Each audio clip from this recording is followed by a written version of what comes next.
Hello. We're going to start the show soon, but if you want to stick with us, we're going to talk about the Avs. They're one win away from moving on in the playoffs against the Minnesota Wild. We're going to talk Nuggets, their offseason, whether we think they could be a contender next year or not. We're going to talk about the Rockies taking 2 from the Dodgers, which is, well, I guess you'll find out what we think about it. And, of course, I think that's it. Any Broncos stuff? I don't know. Guess you'll have to find out. We'll be back.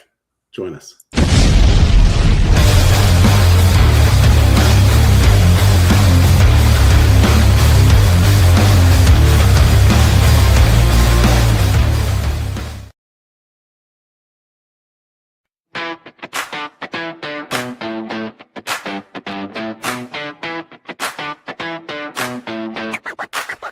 Yo, welcome to the show. Let me set the scene. Mile High Sports Symposium, living the dream. Broncos in the house with that orange and blue. Nuggets making moves, watch that altitude crew. Avalanche bringing ice, check the skills they display. Rockies swinging bats, ready for on gameplay. Rapids in the mix, kicking it with style. Buffs bring the heat, put the rivals on trial. Chris and JT, they got the scoop. Give them Mile High vibes, feel that energy rise. Sports on the menu, watch the crowd mesmerize. From football to hockey, we're taking it higher. Join the celebration, feel that sports desire.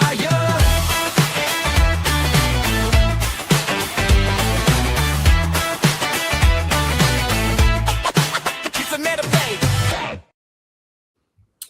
What is up, everyone? Welcome to Mile High Sports Symposium. I am JT Matthews, one of your hosts, along with Chris Whitwright and the doctor, Nicholas Manning. Boys, how we doing today? How we feeling? Happy Wednesday. We are back at it. How do? We're good, man. Excited to watch them Avalanche play tonight. Yeah. And not play clinch tonight. I hope so. Are they? What's your confidence meter? That's your prediction? Yeah, I predicted like before okay. It was even announced that it was gonna be Avs in 5. So I got Avs in 5. That's true. Let's give me a final score. Even though we'll probably talk about it more in a minute. I'll say 3-2. That sounds about right. So it's been a little bit higher scoring series than I was expecting, but especially with the goaltending as it is. So, but it's I'd say 3-2 probably sounds right. Yeah, I like it. We'll get into some more predictions here in a little bit. Doc, how you doing? How you feeling today? I'm good. I was telling Chris, just sometimes you get in jams. You got first and third, one out. You gotta induce ground ball. You gotta get out of the inning. That's what I do. You gotta minimize the damage. Okay. Yeah, that's fair. And then when you come up and hit, you do the damage. That's right. Yeah. I like it. I'm good, man. I mean, the weather's weird, and it's like they were testing the tornado horn by my work, but I didn't know that. And I was like, there's no clouds. How do we have a tornado? It went for a long time. So I was like, weird. Just like today was weird. It's an odd one. Yesterday felt like it should be Thursday or Friday. But you know what? I get to hang out with my buddies and talk sports. So yeah. # first world problems. Absolutely. Always a perk for sure. We always looking forward to doing this, I should say. Let's just jump in there. Let's talk Avs because I think that is the game that is most pressing. Obviously, Avs play tonight against Minnesota Wild in Denver at what is it now? It's not the Pepsi Center. I wish it was Ball Arena. I wanted to call it the Can, and then I couldn't call it the Can. I know what it's actually called. You can call it the Can still because Ball Arrow makes the cans. They actually make the cans. Pepsi comes in cans. Right, but Ball is the company that makes. I guess that's true. They do aren't aluminum cans, so I guess that still works. Do they still all of it? They literally make all of the cans. I know, but do they still? It's even more appropriate to call it the can that it's Ball than it is with Pepsi. Even though you'd think the other way around, but insu facto, Ball makes all of the cans, literally all of the cans. Mountain Dew. They're gonna go play at the Can. Pepsi, whether it's right or not. I'm gonna call it that today. But we're calling it the can because we decided. We didn't get to talk about their loss, so I think it's important we talk about their loss. Yeah, yeah, right. I know. You only talk about losses if you have 2 in a row in the playoffs, dude. Come on. Is that the only time? That's the only time. Is that an unwritten rule? Yeah, it's a rule. It's science. For science. Well, I mean, their loss again. It was just kind of. I think it was just a speed bump. I mean, I don't think anybody was playing well that game. McCarr was off his game. Wedgwood for sure was off his game and got pulled for Blackwood, who's now since redeemed the Avs. So I mean, yeah, I think we need to talk about it only to acknowledge that it was just. I believe it was just a speed bump because nobody played well. Like none of the stars, none of the role players, nobody showed up, and it happens. So. Yeah, I mean it was a no-show. I mean that's the correct way to put it. It's interestingly enough though that cost Wedgie his opportunity to kind of ride the Avs wagon to Conn Smythe or just kind of being the starter throughout. I don't know how it's going to go, but it feels kind of like Gary Kubiak waiting for Brock Osweiler to stumble so you can go get Peyton Manning back for the playoffs. And just like, we got a window. Let's do it. Right. Is he struggling? Is he? Yeah. Right. 5-1. That makes sense, right, guys? Right? Guys? Yeah. Come on. Consensus. Okay. Yeah. So, but Blackwood, it worked. I mean, it is how they played all year. So the fact that they had one goalie playing 7 games in a row for the first time all year was, I think that is something to note. But I liked it that they got a speed bump. I mean, no team I think is going to go 16-0 in the NHL playoffs. I think Minnesota is probably their toughest matchup in the West, if I were to say. And so I'd rather have it 2-1.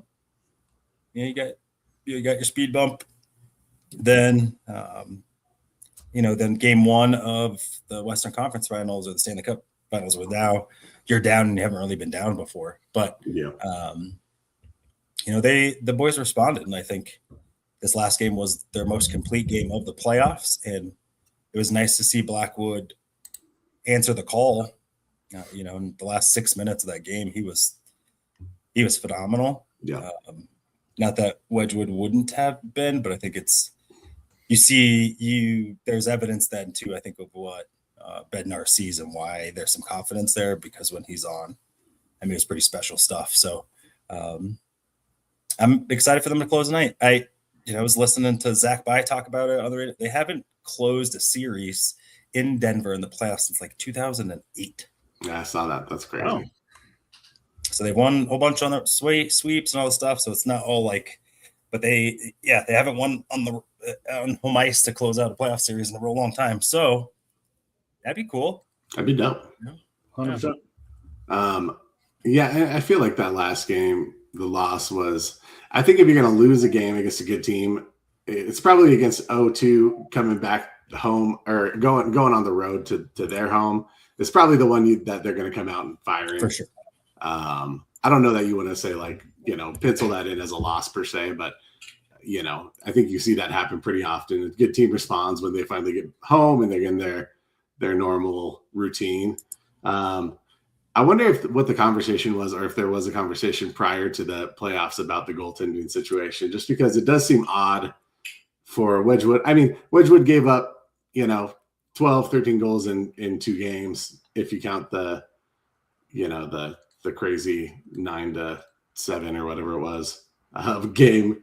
And I think you have to, obviously, but is it more like, hey, we're just going to play the hot hand. If a guy's winning, we're going to let him keep playing? Or do you think that there's a different kind of conversation like, hey man, you let this many goals by, we're going to see what Blackwood has and then go from there for next series? Like, it seems like it would be something, especially with how fluid the goaltending situation is, that would maybe be a little bit easier handled by having some sort of plan, as opposed to being like, well, let's ride whoever's hot right now. I I just wonder what that looked like or looks like. Yeah, I don't know. I think again, I think this is first world problems, right? I mean, we have Sure. two really good goaltenders, and we're just going to ride the hard hand. I mean, I think Bednar mentioned this before the playoffs started that this is the strategy he was going to go with. So, and we're just blessed to have two very capable goalies. So, I mean, I don't think it's the worst thing. I would prefer if they, maybe went back to Wedgwood if they end up closing out the game tonight and say, okay, next series we're going to get Wedgwood back in goal. But, as long as they're winning, man, it doesn't, it cures all those ills, right? Yeah, and you hope that that's like the attitude of those guys too. Like, hey, if we're winning and I'm doing my part, then that's what matters most. But it's a tenuous situation for there's only one goaltender on the team generally. We've seen a few more like goaltender by committee, one or two guys, or two or three guys, I mean, in recent years. So maybe that's more becoming more of a trend, is just to have two solid guys as opposed to one guy that has to play the majority of the games. But yeah, Avs have a chance to close it out today, and we'll see who is between the pipes. Have they already announced it? Do we know who's going to goaltend today? I'm going to Google it right now.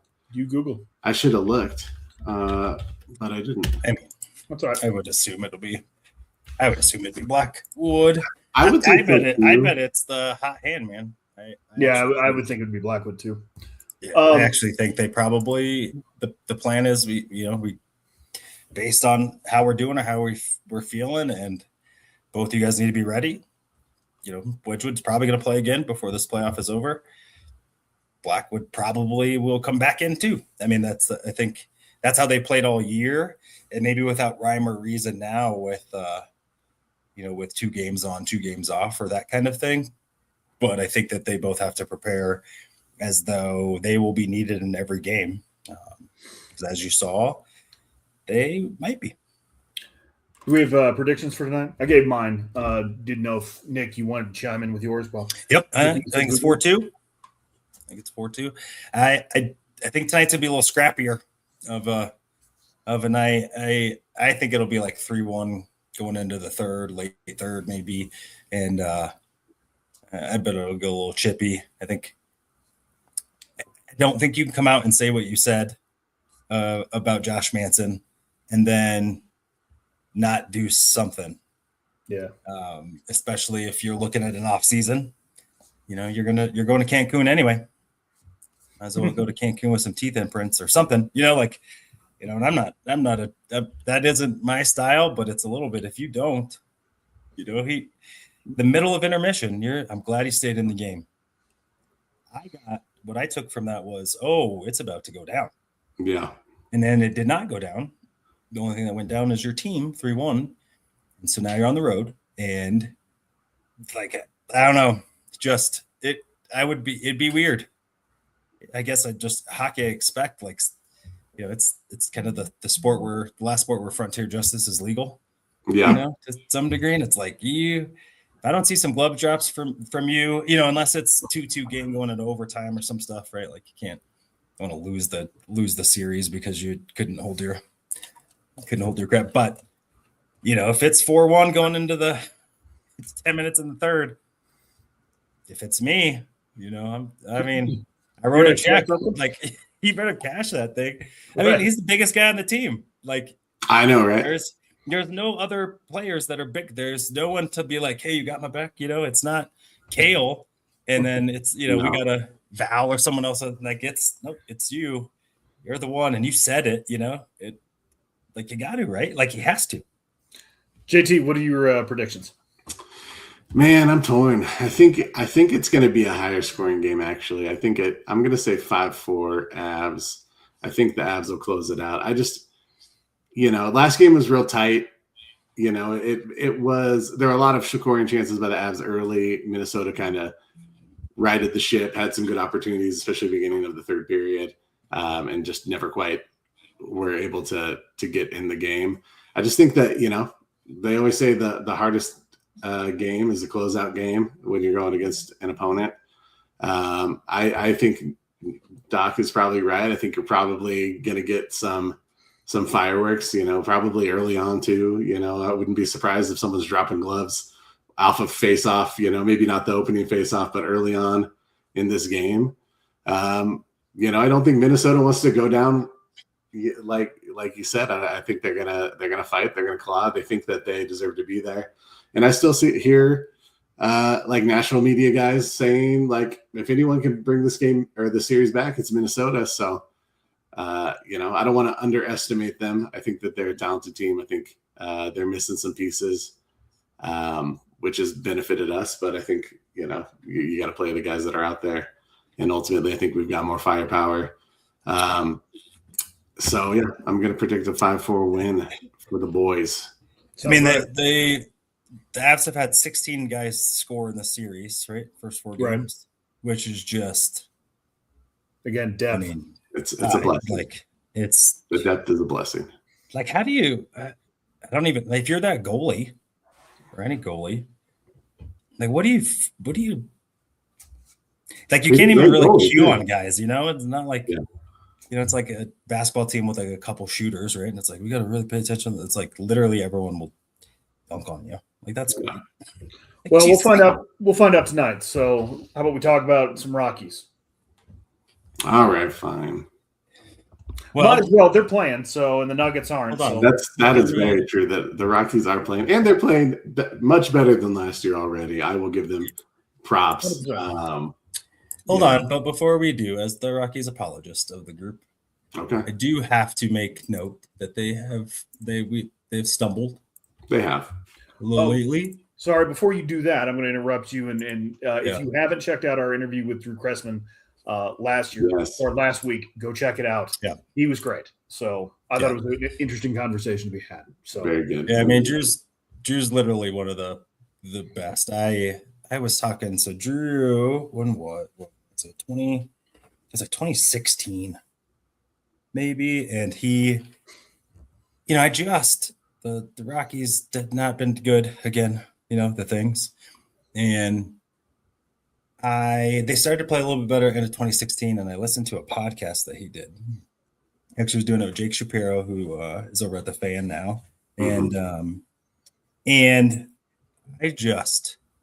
the way he talked about baseball in the Rockies, it was just like this optimistic feel to it. And it was awesome. And I tell him all the time, man, I was like, you were part of the reason I got love for baseball back.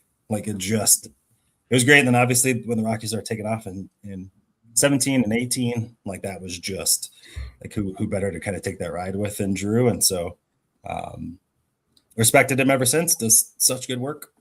Yeah, we need to have him back on sports now. And for sure, just a good dude. So yeah, he is literally the best. Anyway, you were saying about the Rockies thing. Yeah. So they almost got no hit last night. They did. Paul Skeens but Paul Skeens is pretty good. Yeah, and he is pretty good, as the kids would say, on one right now. Yeah. I think his ERA is like 1.13 or something over the last month or something. It's just it's absurd, and so you he's going to make the best Dodger ever. Yeah, but winning 2 games, they're 2 in their last 3, but they got swept in Atlanta after dropping the first game pretty sadly, and then same with the first game in New York. You're kind of struggling through a road trip like yesteryear. So you definitely feel like maybe the shine has come off a little bit of the boys. That said, I mean, this product is just so much significantly different than what we've watched. And so Chase Dollander still looks like he's that dude, which having a guy come out and say, I'm here to dominate lineups as the Rockies pitcher.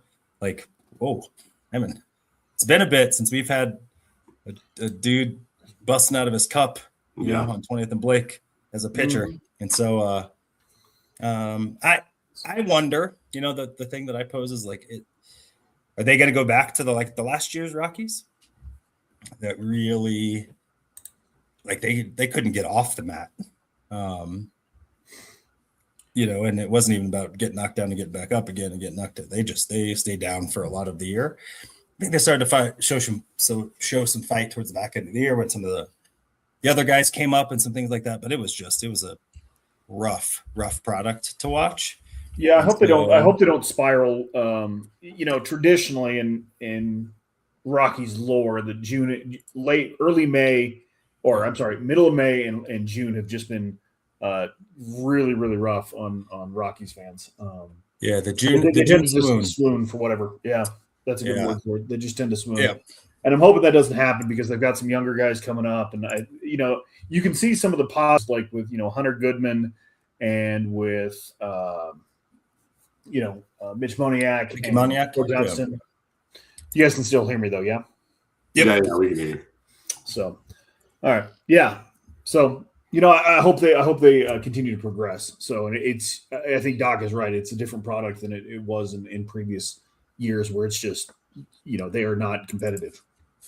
Yeah, it's a young roster too, and that's I think something that you have to take into account. It hasn't always been that way, and I think they're in the mode of developing guys, and these games, even though they can be painful at times or tough to watch, they're going to be meaningful for some of these up and coming guys. I'd keep an eye out. Charlie Condon is going to be a Rocky probably here pretty soon. Sterling Thompson, who Drew talked about a bit with us last time, I think he's hitting like 370 right now. And Holiday smacking the crap out of the ball. Yeah. I mean, he's got a bit, but this team. So right now, looking at their stats, they have Hunter Goodman and Mickey Moniak are the only players on the roster that have hit more than 5 home runs. TJ Rumfield, their first baseman, has hit 5. The next most after that is 2. They have a bunch of guys with 2 and a bunch of guys with 1. And I say that because they still don't have a deep hitting lineup. Mm-hmm. Ezekiel Tovar has really struggled. He's 193 with 1 home run, no triples, handful of doubles. So just a guy that you expect to be a little bit better, but they haven't really gotten a ton out of some of the young hitters. So Kyle Karros, who you hoped would be a good player, Rockies hating dad prodigy. But pitching has really held them in, and that I think is what gives me a little bit of hope, because to me, I think you can find. I mean, it's reasonable to find hitting at the major league level in Colorado, right? Like, guys will want to come hit in altitude. Getting guys to want to come pitch here, not as easy to get, and so and a lot of the guys who are doing pretty well here are the younger guys pitching, and it would be a little bit worrisome if it was some of the older guys. Your younger guys aren't getting it, and you worry about their self-esteem and whether or not they're going to be able to continue to progress as the season goes on. But they are, and so I like where the team's at. I think the things will probably even out, and then really now you hope that some of the vets that you brought in play well into July. Around the trade deadline, so that you can, like Drew said that this is a team that will make the smart moves when they have to make the smart moves. Yeah, if you got guys that aren't a part of your long-term plan, they might actually become assets as opposed to yesteryear, where if you liked the guy, we'll just let him walk and see how it goes. He's a 10-year starter. Let's go. He's a 10-year starter. So I feel good about where they're going. This is the hard part because it's like, they had the attention of the market for the first time in a long time. And then, have proceeded to lose like 10 games in the standings, And so that part is like, dang it. Like, even just like 5, like just half of it, let's see if we can slow down this. Instead of 2 and 10, let's go 4 and 6. Yeah. Just a little bit. Yeah. But it is a long season, literally the longest of all of the sports in terms of games played. So we'll see. I feel good about the fact that they are heading on the right track. You get to see some of the positive makeup that this team has, and then you just kind of hope that some of the young hitters start to figure it out and kind of realize their own. And go from there. Yeah, move on to the Nuggets. I mean, I know we've had some time to simmer on the kind of the postmortem and the loss to Minnesota. What do you guys think? Actually, why don't we break and talk about the sponsor and the network? Yeah, you got the graphics, bro. You know it. So sometimes, not every time, but you should be. If you're not, please make sure that you are subbing in all the things. So go like, subscribe, comment for the algorithms. And if you're tired of doing that, which you could be, go get you some W. Use our promo code OBN10. Save 10% off your order at checkout. Remember the Orange and Blue Network 10 or Bounty X. It's all better because W has a whole bunch of stuff that is good and a whole bunch of stuff that's not. Again, if you can't pronounce it, don't drink it. That's what my mom always told me. Actually, I don't know if she said that. But we are one of the awesome shows on the network. JT's going to line you up for all the other ones because there's plenty to choose from. There are plenty, and especially if you're looking for Broncos coverage. Specifically, we've got a number of shows on the network that are Broncos specific. You've got Orange and Blue Blitz Mondays and Fridays at 11 a.m. You've got Bronco Bros Mondays at 7. Nothing Rhymes with Orange and Blue Tuesdays at 7:30 p.m. Ourselves, of course, Wednesdays at 2:30-ish. Colorado Broncos Talk, Wednesdays at 6 p.m. Mile High Outcast Thursday at 7 p.m. Our Spanish Broncos show, Viva Los Broncos, Fridays at 6 p.m. And then, of course, your breaking news, pregame, play-by-play, and postgame every game day shows, Fresh Squeeze, Get Bucked, The Bucking Booth, and Buck Your Feelings. So always lots of Broncos content to digest here on the network. So please visit them, tune into their shows. I know that they are big supporters of ours. We are also big supporters of them. So we give it love around the network. So please check them out. Like, subscribe, do all the algorithm things for this YouTube All stuff. the things for sure. All right, now we can talk Nuggets. Chris, you want to line us up? Yeah, so I mean, it's been a couple weeks since we lost the final game of the series to Minnesota. It was certainly a disappointing end of the season, at least for me, because we started off the series really well, and I was confident that the Nuggets were going to move on and maybe play the Spurs, but alas, our defensive deficiencies and honestly, like Minnesota just kind of beat us up. Yeah. So sure. it was a rough end of the season. So, JT, thoughts on kind of how it ended? Yeah, man. I thought going into the playoffs, I was probably the lowest I've been on the Nuggets in a while. They had just won that game against the Spurs, and I was like, all right, maybe they're getting that fire back. Maybe they're finding that chemistry just in time. They had that win streak going into the playoffs, and it felt like maybe this team was going to emerge. But I think once you got past game one, and even at points in game one, it just felt like the Nuggets, A, were missing some fire, some fight, and B, just didn't look like they wanted to press the issue, at least from a physical standpoint. And so I think those were kind of my biggest takeaways after everything is just like, and now watching the Timberwolves play the Spurs have been, super aggressive back. Wemby got ejected the other night for throwing an elbow at Naz Reid's throat, which was, I don't want to say I applaud it, but I definitely liked the fight that he showed back. Guys are shoving him, hanging on him, and he's not going to take it. It's just, that's the kind of fight I wanted to see from the Nuggets in the first round, but it was. How much do you think that hurts from a 170-pound man? I mean, Naz Reid is like 245, but Wemby's like 170 pounds. Yeah, that's fair. I mean, it was But he's all bones, man. That's That's a lot of bone. sharp bone. elbow. Sharp. Yeah. Yeah. That's how they cut people bone open in the UFC, are those downward elbows. Fair. Yeah, that's fair. right. Doc, how much did injuries play into this? Like we were missing Peyton Watson for a majority of the series. Aaron Gordon was in and out. Like, what do you think?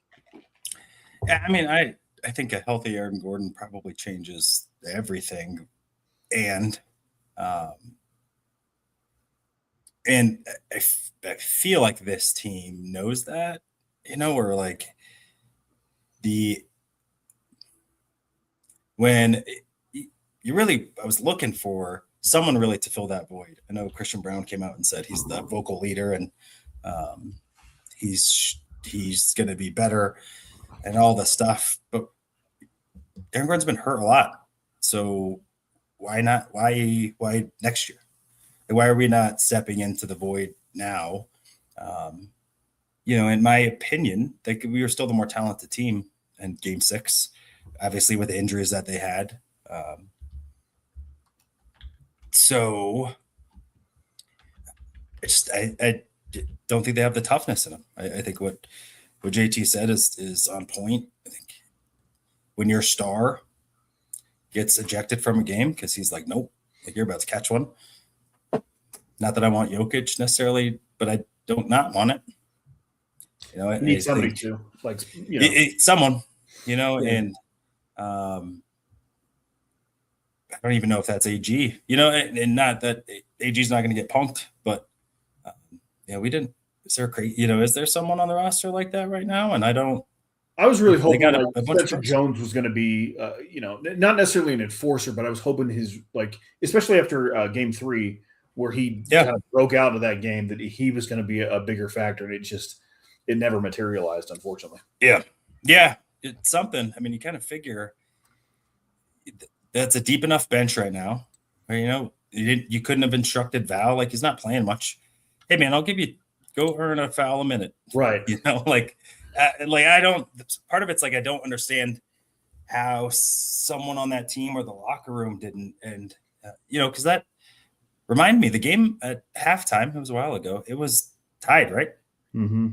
So, I think they were up just a little bit, but yeah, by 2. I mean, it were a couple possessions maybe, and so it's not like they got it, that they were out of it from the jump. So the fact that you had done some things that were successful, you went into halftime with a lead.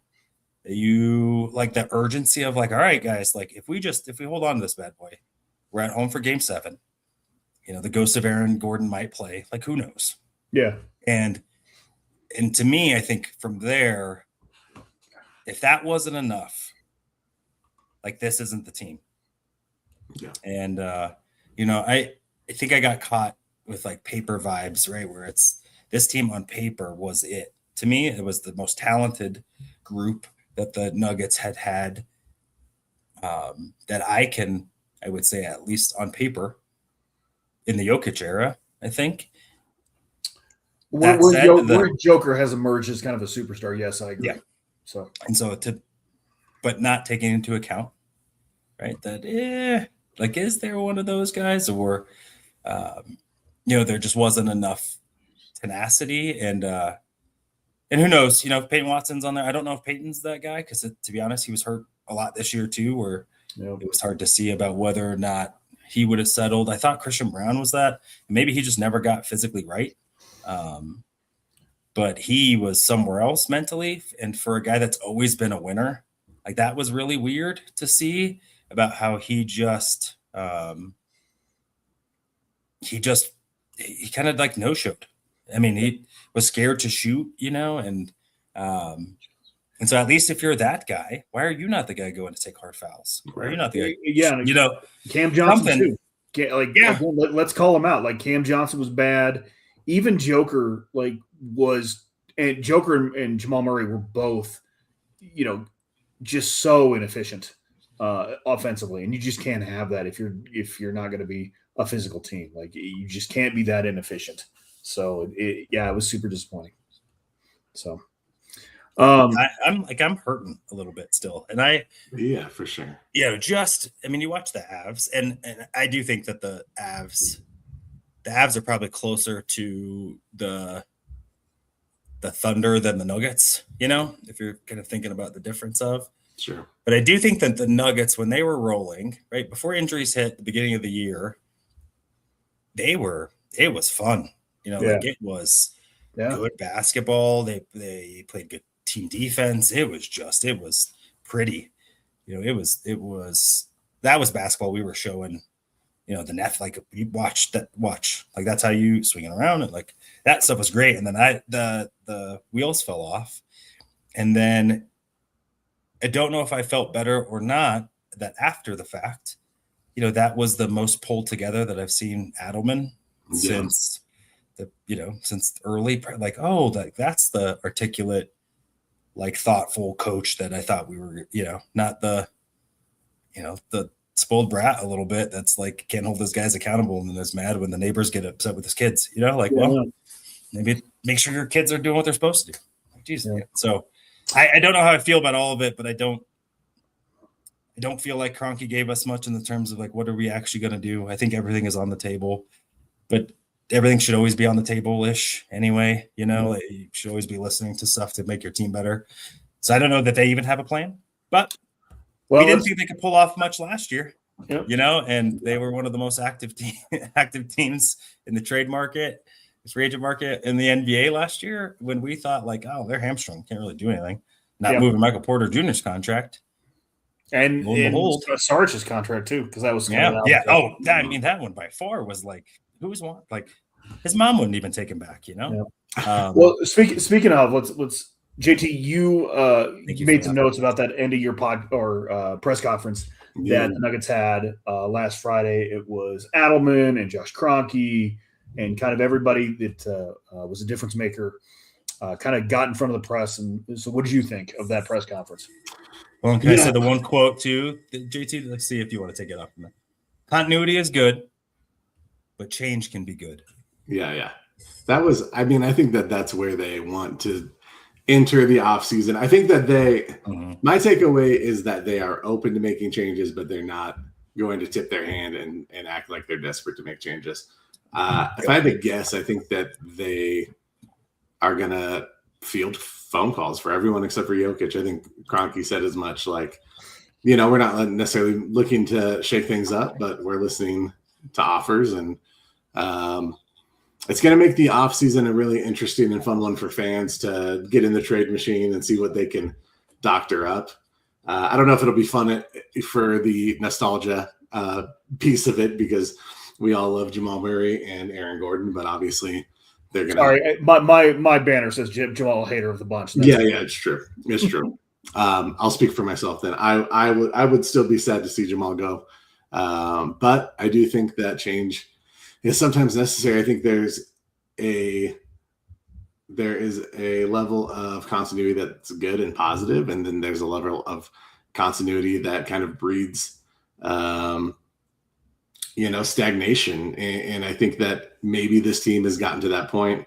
You lose a big voice like Michael Malone as a head coach. You don't really have a vocal leader. I think Jokić, coaches from the sidelines sometimes, and you see him step up, but I don't know that he's necessarily seen as kind of the de facto leader in the locker room. I think that there is some change coming, and I was surprised that Adelman wasn't kind of the first chip to fall with that. It seems like they were very complimentary of his coaching job. They essentially called it a success year one, which I understand. He's very a season full of adversity for sure when it comes to injuries, roster lineups. Like, how many lost roster lineups did they have this year? Probably, several more than usual. Did you see what he said about the training staff? Yeah, that seemed like maybe an area where they're going to assess. It sounds like, they hadn't made any decisions going into the press conference, but it seems like they are open, like they said, open to making changes. It doesn't seem like it's going to be front office or coaching staff, but I think that includes your training staff, your strength conditioning, all of those auxiliary guys that help make the organization run. Yeah, I think if there are changes made, especially like front office or coaching, it's going to be on the training staff. And again, it's unfortunate that they had so many injuries, but a lot of them were soft tissue injuries, and that's kind of the training staff. So we can't have Joker, Christian Brown, Peyton Watson, Aaron Gordon, and a number of others missing, for hamstrings and calves, and you just can't have that like repeatedly. It wasn't just like it all struck at once, but it was continual throughout the season. So I would expect changes on the training staff. I think if you have a training staff that knows what they're doing, they can improve in those areas. I remember hearing Steph Curry do an interview where he was known early on in his career for having bad ankles and just not, missing a lot of time due to turned ankles and ankle injuries. And he's like, I learned how to strengthen that area. I learned how to train, or what stresses I could and couldn't put on my body when I was training to keep me from having those injuries. And, obviously he still comes up with an ankle here and there, but, it's definitely improved from beginning of the career to the end. And so I think that there is definitely some science behind it, and if they can isolate kind of what they can kind of determine what they think is causing them to have those strains, those calf and hamstring specifically, that matters. It does matter. Will it matter for the group that played this year? We'll see who's running it back with, but we want to continue an upward trend and trajectory. And I think that you've got to consider all pieces, and training staff is a big piece of that. Yeah. All right. Well, let's explain a little bit of the cap situation that's going on with the Nuggets right now. It's estimated that they have like $203 million already tied up in 8 players for the next year. And $222 million is the second apron.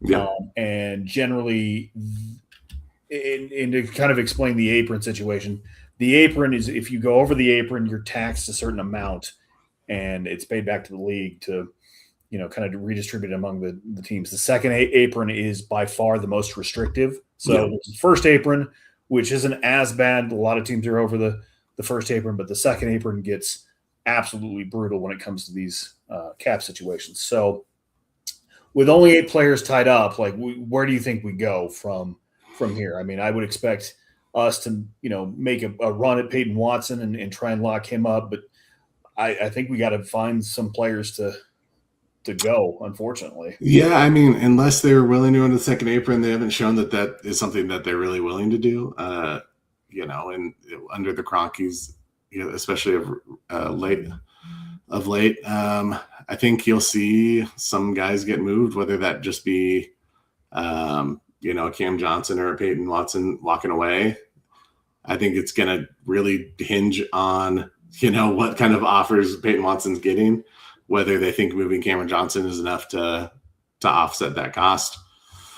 And realistically, you're going to ink Jokić up to a new deal, a new Supermax deal, which is going to be even more money than he's making now. So it's just, there's not a lot of flexibility with the contracts that you have unless you start offloading someone. Yeah. And that's just the bottom line. Did you see what Dan Issel said on the Run It Back podcast? No, what did he say? Dan Issel, who is a Nuggets legend, former Nuggets coach, former Nuggets front office guy, he said Stan Kroenke is the most frugal billionaire since Warren Buffett. So he goes on further to say, so I don't think he's going to fire a coach that he has a lot of time left on the contract. Yeah. I also don't think there's a lot that they can do. So they're not going to trade Joker is basically the short of it. So, they're not. And you've got to get the right phone calls for the right players. There's all this talk about Giannis, like that's great, but then you're completely depleted. You're moving off of at least Jamal Murray and probably Aaron Gordon at that point. Who knows what's going to happen with Cam Johnson and Peyton Watson? Like then you've got Giannis, Christian Brown, and Jokić, and then who?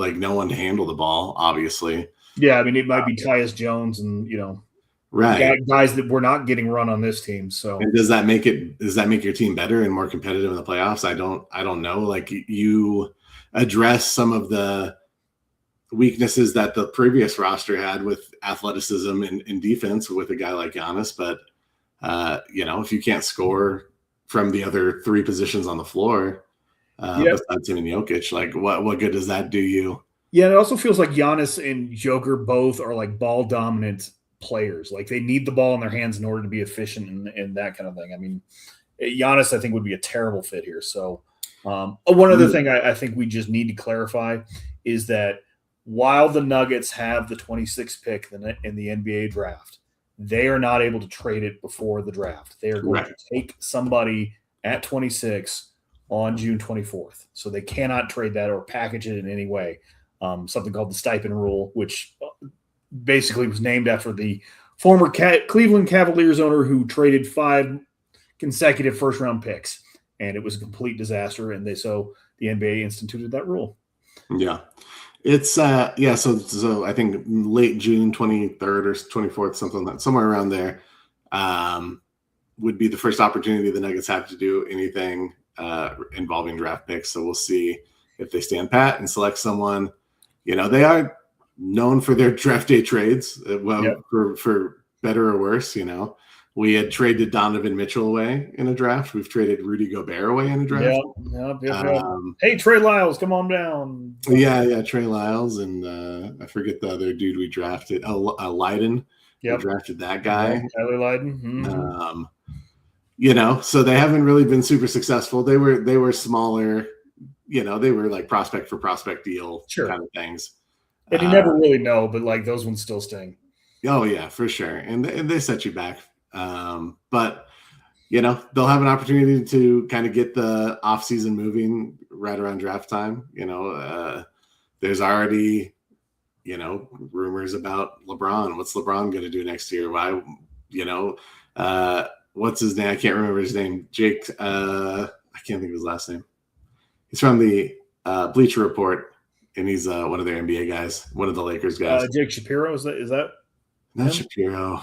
I'll find him. But basically, he's on the record saying like LeBron might be willing to take him minimum vet min contract wherever he goes, and that would make sense for the Nuggets. And Nuggets are right now third best betting odds for LeBron's landing spot next season.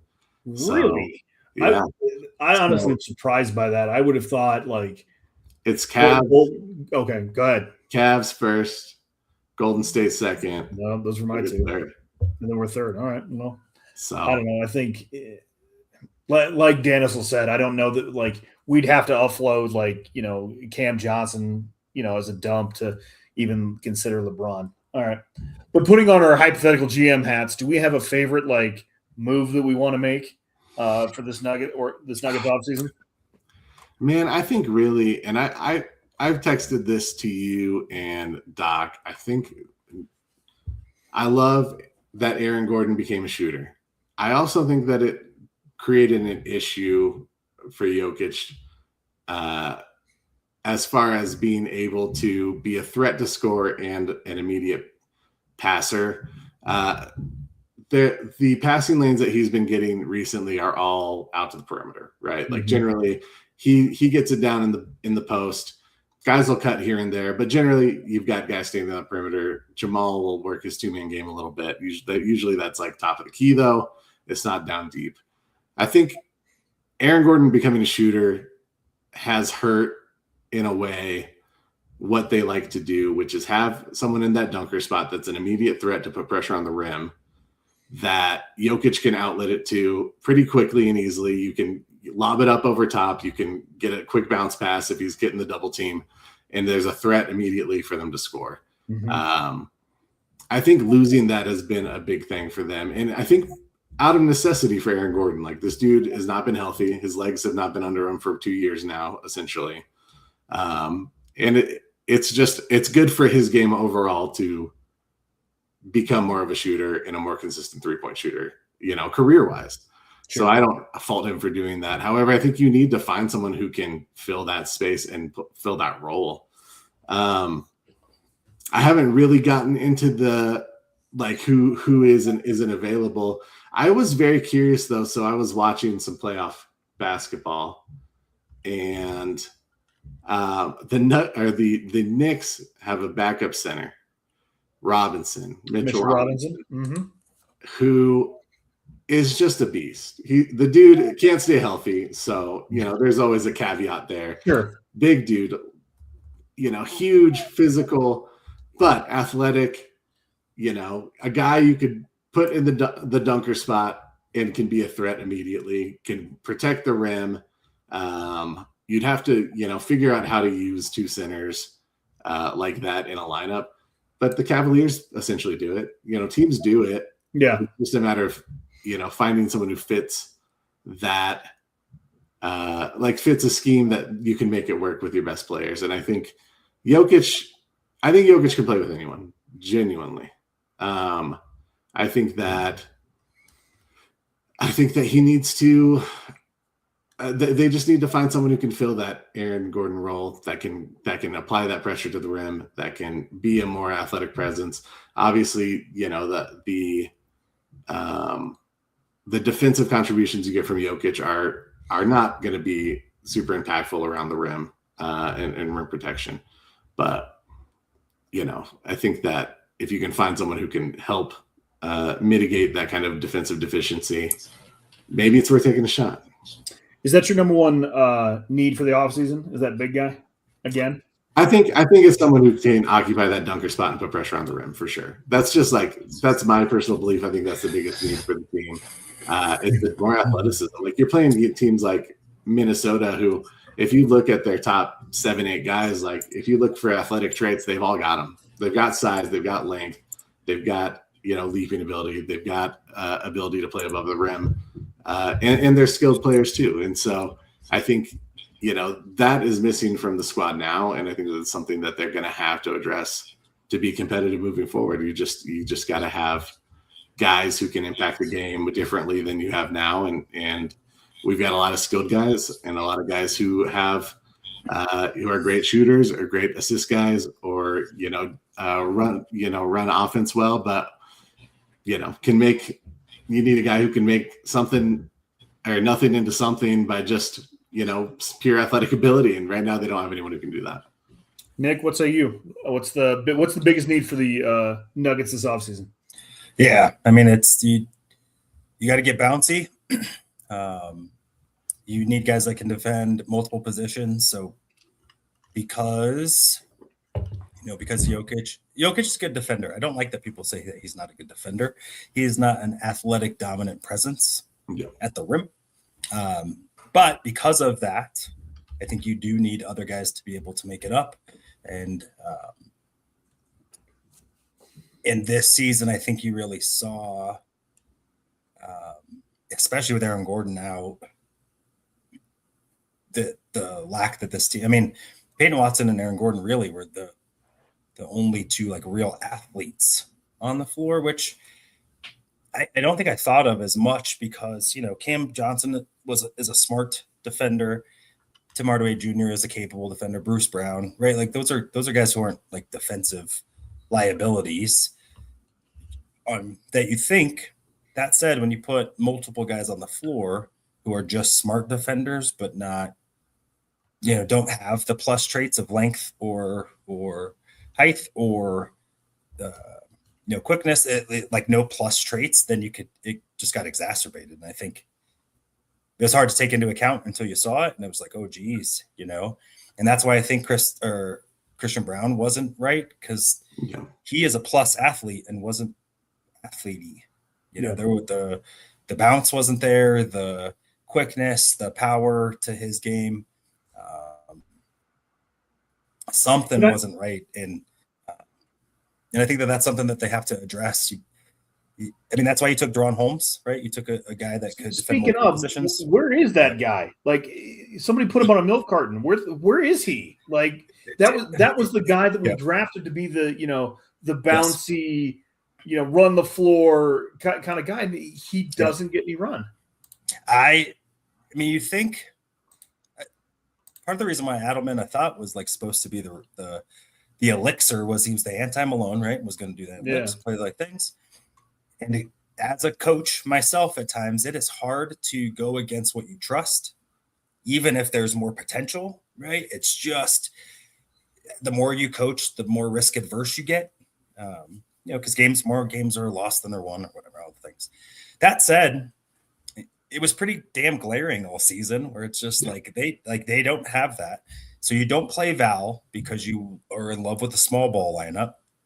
You have a athletic big who can step away from the basket as well.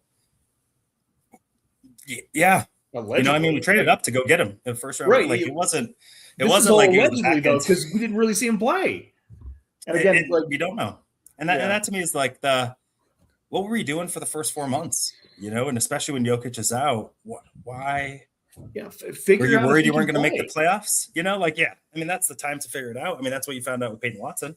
Yeah, Peyton Watson was just a dude until he had an opportunity and was thrust in it and given the opportunities to create with the ball in his hand, and then holy crap, now you have yourself a problem. It would have been nice to find out if a guy that you thought of more than Peyton Watson, when you drafted him. I think the Christian Brown too. I think he was drafted before Christian Brown's slot or close to. So it's, a guy that you believed in, you gave up multiple assets, 2 second rounds to move up to go get him. That part I don't know. I really I struggle with some of that coaching when it's just the same old and you're getting your teeth kicked in. It's not like they lost by 4 each game. Some of the games they lost, it was harrowing. Even late in the season, we weren't playing all our starters, or so it's like why not run him out there and just see what he has? That is a damn good question. Anyway, but moving on, what do we have a favorite off-season move for the Nuggets? I think we talked about a Scoot Henderson, Drew Holiday, and a couple draft picks trade for Jamal Murray. I am against it, but I want to hear y'all's thoughts about that kind of move. Doc, you go. No, get it?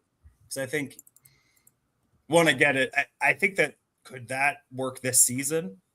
Yeah, I think it could, because Drew Holiday for 1 year, I think has enough to be able to provide you with what you're missing.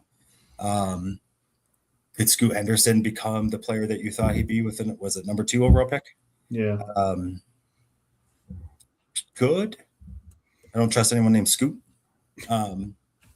First round pick. Ideally, if you're trading Murray, they're going to be better. So that first round pick probably isn't as good as you think it is. In the end, you swap them around.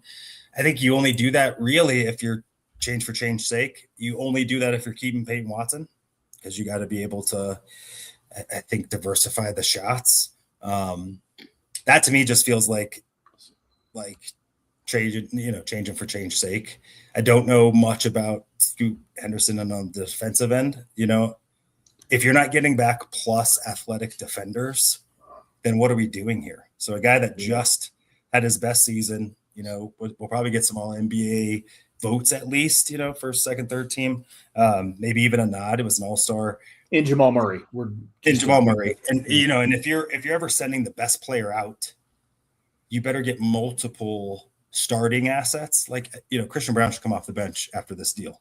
That's what my feeling is. And if that isn't the case, especially because the 2-man game was off this year. I think some of that had to do with Jokic's injury and then him shooting his way back into form. There were some games where he was god awful. And I think that impacts how you play when things aren't working. You start trying to adjust, and then you don't go back to what worked, what has always worked. Their 2-man game is the best in the NBA. Yep. And so, which you've won a title with, we've seen it be successful. So it's not like this is hypothetical in nature. We have data. I think my biggest thing, to be quite honest with you, is if Peyton Watson, I know that they want to win if Peyton Watson's the Nugget. And if we find out that Peyton Watson's a Nugget, and mind you, they can still trade Cam Johnson, or they can trade, they can still make moves, but I think signifying we're going to keep really good players that fit the archetype. We need athletic guys who can put the ball in the basket, right? Shoot threes, play D. Obviously, I think Peyton Watson showed up to be a little bit more. then I'm going to feel good because I feel like at minimum, they're making deals to be better today, not deals that can make them better in the future or to get under the cap or whatever that might be. And then from there, if Peyton Watson stays around, because really the only tradable assets you have are sign and trade with Peyton Watson. Yeah. And Jamal Murray. I mean, Cam Johnson, maybe but he'd be a plus in to probably get right. It's nothing that what you would get back for Cam Johnson won't make your team better. Nope. Unless, you're trading him for some back end Euro stash that you have the deets on that we don't know about, which could happen. Jokić, whatever. But really, like the only thing that can move the needle for this team, and mind you, again, they're layered in the West, which is just like, have you ever seen a conference in any sport where it's just? Can I go back to the trade, because I'm going to give the other side of the Portland trade since we're talking about it. I hate it. But you said you didn't like it. Yeah, I hate it. And the reason I hate it is hate because it. Yeah, I hate it. Don't say that. We don't say that, Chris. We do. Tell your kids to say that. Because I think, again, like you mentioned, we're shipping out the best player.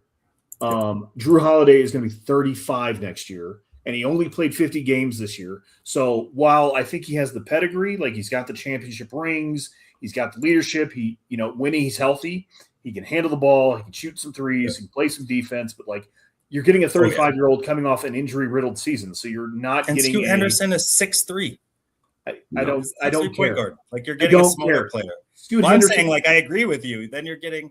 I was like, is Scoot Henderson 6'6" and can play good D? No, but like you're getting a small point guard back in return plus a older point guard. Again, yeah. And we don't know what Scoot Henderson is. Like he could be amazing. He could also be trash. So again, we're sending out an all-star, the best player in the deal, to get a 35-year-old on a $36 million contract. And oh, by the way, has a player option for $37 million the year after. Yep. Again, you're just setting yourself up. Like it doesn't help you win in the Jokić window, which we keep saying. No. So right. Pass. Yeah. It's a hard pass for me. What about the Orlando Magic one that we were kind of bouncing around the other one? Give me that one.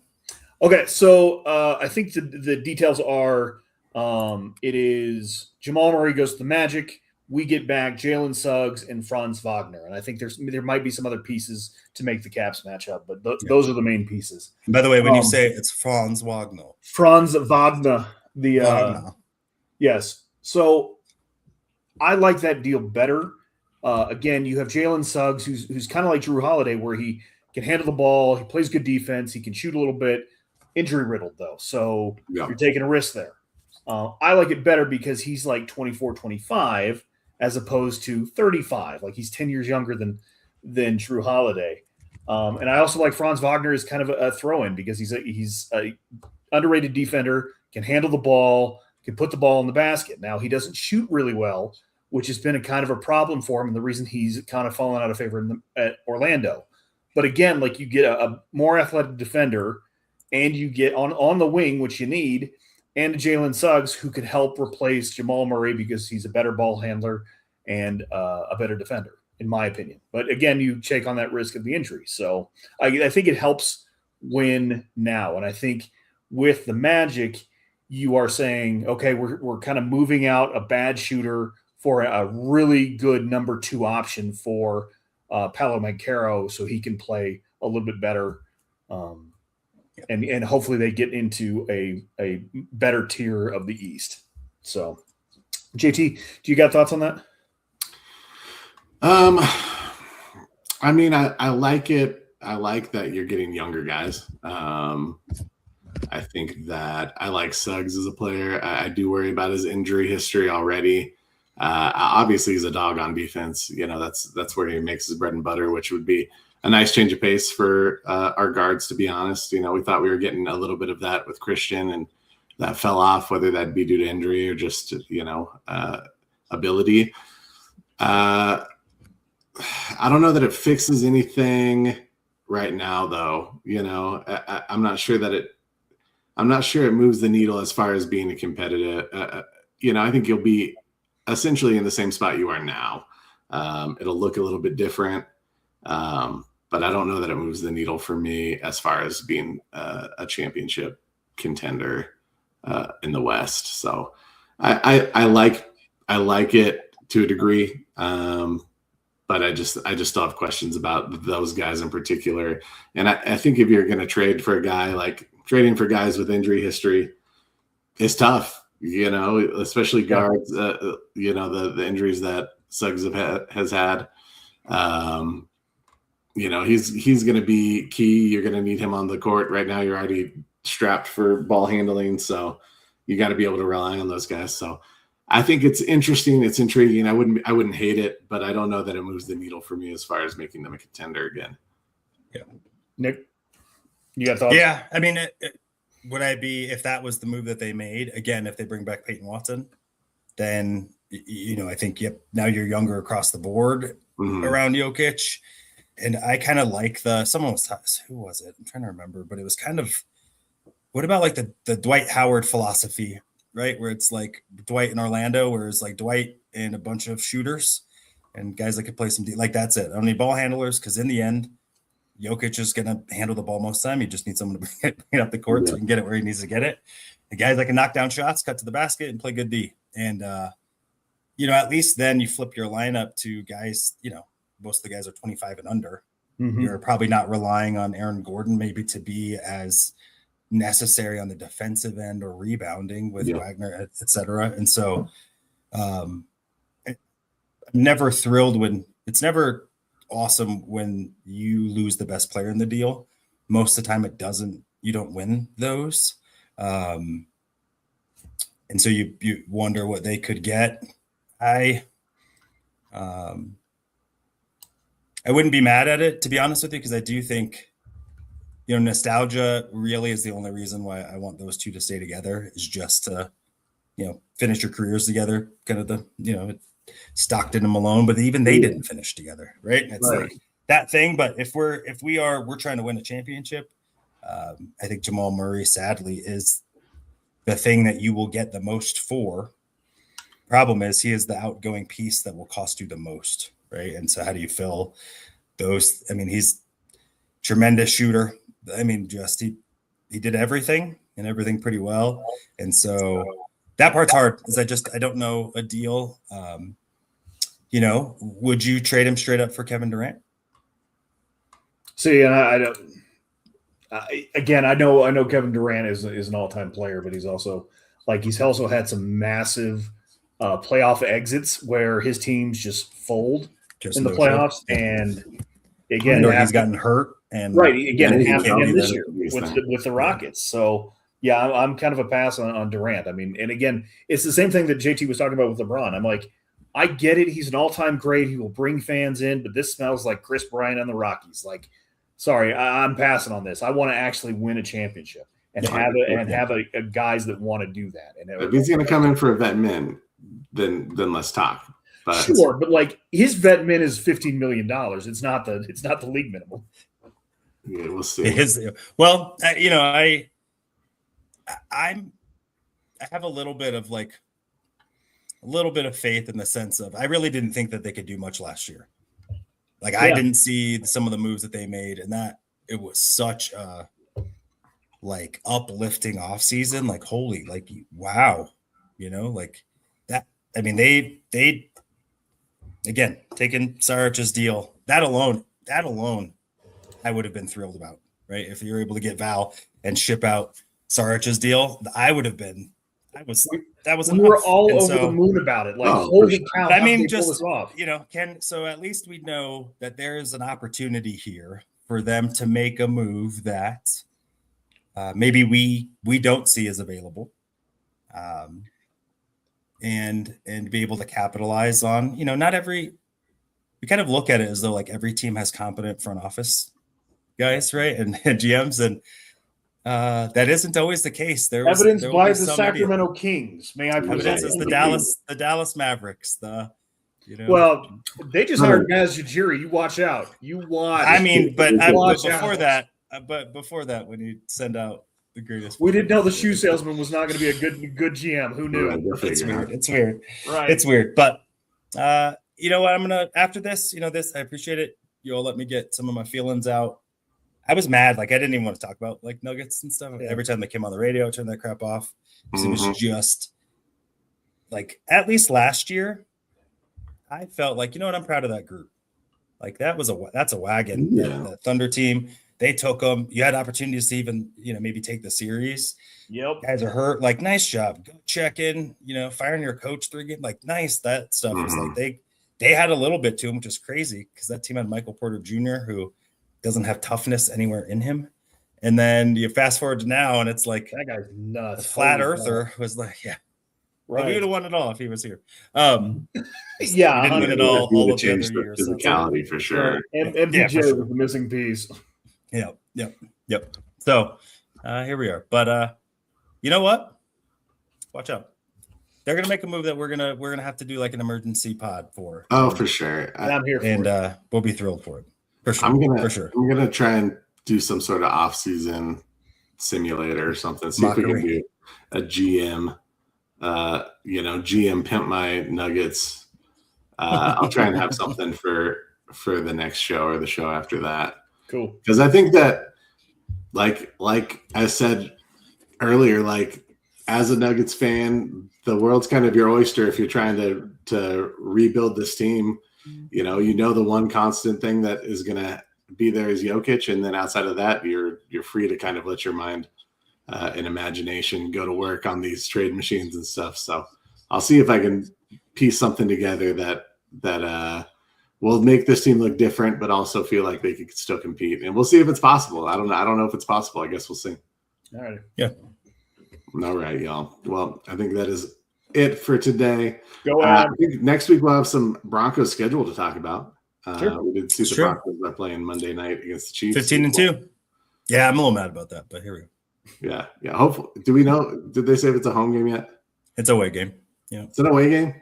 Yep. Chiefs get first Monday night game coming off 6-11 and all the things. Yep. Lame. Yeah. At least the Monday night game was on the first Monday. Yeah. We get the Giants for the 6th year in a row or whatever. So, yeah. Well, at least you'll start 1-0. All right, y'all. Well, we appreciate you being here. We're gonna go, but we will be back next week. Again, 2:30-ish. Please join us. Like, subscribe, all the things. Support the network. But thank you. Be kind to one another. Be safe out there. And if you need a sports prescription, ask a doctor. Gotcha.